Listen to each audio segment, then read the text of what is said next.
morning, ladies and gentlemen. Welcome to Global Auto Business Summit. We are living in an era of global village, and no country, market, or business can be seen in isolation. And time has proved it well. As the geographical boundaries merge, we see the business also transcending its limits, integrating other business beyond traditional periphery. The $2.4 trillion automotive industry will merge with IT, retail, or probably food, beverage, FMCG, and whatnot. So we cannot see automotive industry standalone now. Going forward, it is estimated that the services which will be connected with automobiles will be of around $1 trillion by 2030. And eventually, the global dream lies in going global. You're working local, but you are thinking about serving the global market. Your products can go anywhere because there's no limitation, there's no boundary. Those who are talking about limitations, those who are talking about protectionism that we have seen of late globally, the trade war kind of situation that is coming up, that is going to be very short-lived, and we cannot live in that kind of environment. That should be understood by all countries, markets, and manufacturers or business persons. India, the second largest automobile market. When we talk about motorized vehicle, we have around 25 million units being sold every year, largely contributed by two-wheelers. Since 2000 and 2017, last 17 years, we had over $18.1 billion of FDI coming up to India. And if we talk about passenger vehicle segment, which is the front runner of automotive industry, India is expected to become third largest. We have already outpaced Germany. In the last few years, about a dozen of luxury premium bike makers have come to India, which is double the number of mass segment two-wheeler manufacturers that we have in India.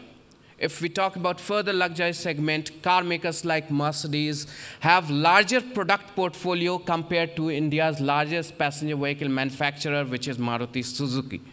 So this shows the kind of optimism and belief that the global automotive industry has in India. Reports suggest that Indian automotive industry has a potential to generate up to $300 billion of business in India, which is currently about $100 billion. By 2030, about 50% of the automobiles will be sold, or passenger vehicles will be sold in Asia. And if we talk about, according to the latest estimation, about 70% of the total population in India lives in rural India, and we have seen how the rural market is catching up. A strong contribution is coming from rural market. It doesn't mean urbanization is going to go away. Cities in India are also growing very fast. By 2030, India will see the rise of some 68 megapolis compared to European continent, which has about 35. It is indisputable that cities are the engines of economic growth. To realize the full potential of its economy and demography, India must not only look to increase the rate of urbanization, but also enhance the quality of life in existing cities. Today, Indian cities are characterized by increasing level of congestion, pollution, road fatalities, and inequality in access. To build inclusive, safer, and more sustainable cities of tomorrow, technology will play a decisive role in identifying mobility gaps and transforming existing transportation services. The discussion around the urban mobility in India stands transformed today for two reasons. First, technology has enabled real-time analysis of public transportation routes and traffic patterns that was previously not possible. Second, public sector agencies have now begun to encourage the use of public transportation through new mobility business models such as on-demand and multi-modal trip planning applications. This is the reflection of global trend where government and business are exploring mobility solutions through multimodal transportation, where users will have the option of seamlessly integrating services like public transportation and ride-sharing instead of having to choose one over the other.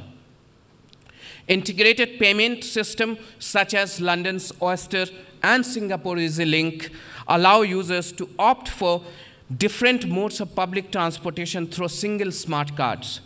These solutions, however, cannot be realized through the efforts of any one entity alone.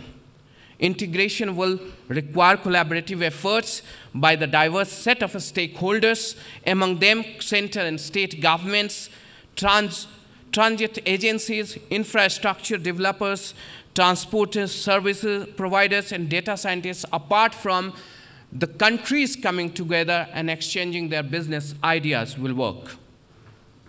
While the global auto industry is racing ahead towards mega trends of EVs, connected vehicle, autonomous, the auto industry ecosystem in India, including public and private sectors, must collaborate to devise and develop India-centric solutions to fix mobility issues in the country.